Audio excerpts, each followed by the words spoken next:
Shalom Ibu Bapak Saudara-saudari Jemaat Tuhan GKI Klasik Solo dimanapun berada. Jumpa lagi dalam program Bina Iman pada saat ini. Mari Ibu Bapak Saudaraku, sebelum kita membaca dan merenungkan firman Tuhan, kita berdoa. Tuhan Yesus, kami bersyukur untuk berkat-Mu, untuk anugerah-Mu, penyertaan-Mu dalam kami menjalani kehidupan kami hari lepas hari. Pada saat ini ya Tuhan, kami meluangkan waktu sejenak bersama untuk mendengarkan sabda-Mu. Berkati kami, urapi kami ya Tuhan, supaya kami diberi hikmat untuk boleh mengerti apa yang menjadi kehendak-Mu di dalam kehidupan kami masing-masing dan juga secara bersama. Di dalam nama Tuhan Yesus Kristus kami memohon. Amin. Bapak Ibu Saudara-saudari yang dikasihi Tuhan Yesus Kristus, mari kita bersama-sama membaca dan merenungkan firman Tuhan yang nanti akan kita ambilkan bacaannya dari Injil Yohanes pasal 12. Kita membaca ayat 1 sampai dengan ayatnya yang ke-7. Kita akan merenungkan firman Tuhan yang nanti akan kita dasari dari Yohanes 12 ayat 1 sampai dengan 7 ini, yaitu melakukannya dengan ketulusan untuk Yesus. Mari saya ajak kita untuk memperhatikan pembacaan firman Tuhan yang demikian. 6 hari sebelum Paskah, Yesus datang ke Betania, tempat tinggal Lazarus yang dibangkitkan Yesus dari antara orang mati. Di situ diadakan perjamuan untuk dia dan Marta melayani. Sedang salah seorang yang turut makan dengan Yesus adalah Lazarus. Maka Maria mengambil setengah kati minyak narwastu murni yang mahal harganya, lalu meminyaki kaki Yesus dan menyekanya dengan rambutnya, dan bau minyak semerbak di seluruh rumah itu.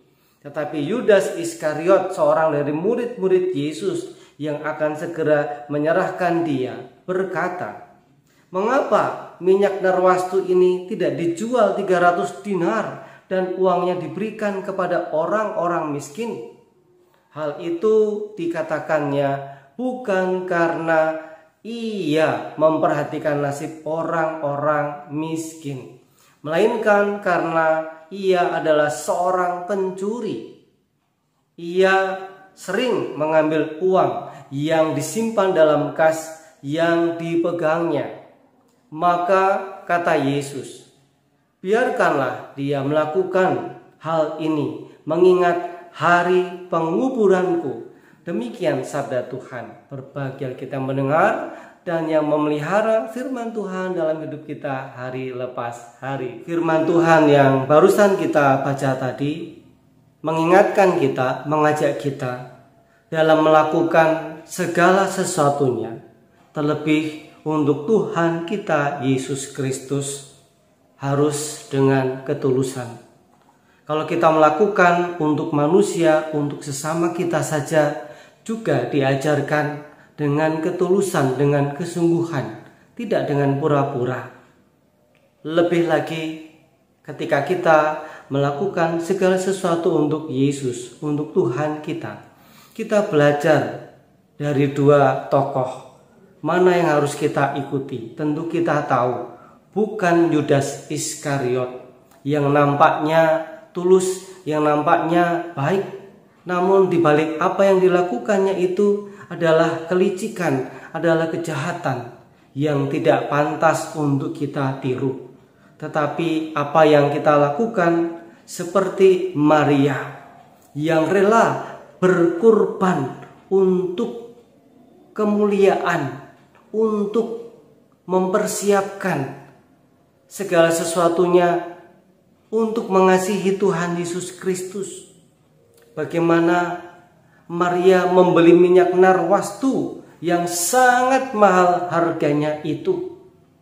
Namun ia tidak merasa sayang ketika beli minyak itu, karena apa yang dilakukan untuk Yesus Kristus yang telah mengasihinya begitu rupa.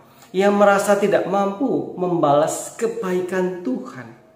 Hanya itu, yaitu melalui minyak narwastu yang ia beli dengan uang yang ia kumpulkan, dan sekalipun mahal dia ingin membelinya sebagai wujud kasih kepada Kristus. Demikian pula ibu, bapak, saudaraku, kita juga mengambil hikmahnya di dalam melakukan segala sesuatu untuk Tuhan kita Yesus Kristus harus dengan ketulusan. Di dalam melayani, dimanapun kita berada, di dalam kita mewartakan Injil Yesus Kristus, biarlah nama Tuhan sendiri yang dipermuliakan dalam hidup kita. Seperti halnya ketika sebentar lagi kita juga akan memasuki Pekan Suci atau yang disebut dengan Triduum Paskah. Kita akan merayakan baik ibadah Kamis Putih, Jumat Agung, Sabtu Sunyi, dan juga memasuki perayaan Paskah. Mari kita dengan hati yang tulus, kita mempersiapkan diri untuk menyongsong karya Kristus yang begitu agung dan mulia, agar melalui peristiwa tersebut makin menyadarkan kita untuk tulus melakukan untuk Tuhan kita Yesus Kristus. Kalau Yesus Kristus sendiri dengan tulus, dengan sukacita melakukannya untuk umat manusia yang berdosa. Untuk itu marilah kita melakukan segala sesuatunya. Baik ketika kita melayani di gereja, ketika kita melakukan hal-hal yang baik, itu dengan ketulusan, dengan kesungguhan, bukan dengan kepura-puraan. Supaya apa yang kita lakukan, baik dengan tutur kata kita, dengan perbuatan kita, ketika kita memperhatikan orang lain, menolong orang lain, ketika kita ambil bagian dalam pelayanan di gereja, nama Tuhan sendiri yang kita permuliakan. Selamat mempersiapkan, memasuki, merayakan Triduum Paskah. Tuhan Yesus memberkati kita dengan firman-Nya. Amin. Mari ibu, bapak, saudaraku, kita satukan hati di dalam doa. Tuhan Yesus, kami bersyukur untuk firman-Mu. Biarlah kami diberi hikmat oleh Tuhan untuk makin sungguh-sungguh di dalam kami melayani Tuhan, di dalam kami melakukannya segala sesuatu untuk Tuhan Yesus dengan ketulusan, dengan kesungguhan, agar nama Tuhan Yesus itu sendiri yang dipermuliakan. Kami menyerahkan setiap kehidupan kami ke dalam tangan kasih-Mu dalam setiap pergumulan. Tuhan yang mengetahui, berkati kami ya Tuhan di dalam memasuki Pekan Suci, pekan atau masa Triduum ini, dari Kamis Putih, Jumat Agung, Sabtu Sunyi sampai ibadah ataupun perayaan Paskah, agar kami boleh semakin merasakan sapaan Tuhan, lawatan Tuhan, cinta kasih Tuhan melalui peristiwa yang agung dan mulia ini. Di dalam nama Tuhan Yesus Kristus kami mengucap syukur. Amin.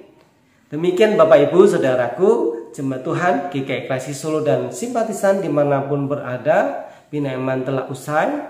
Selamat beraktivitas. Tuhan memberkati kita semuanya. Amin.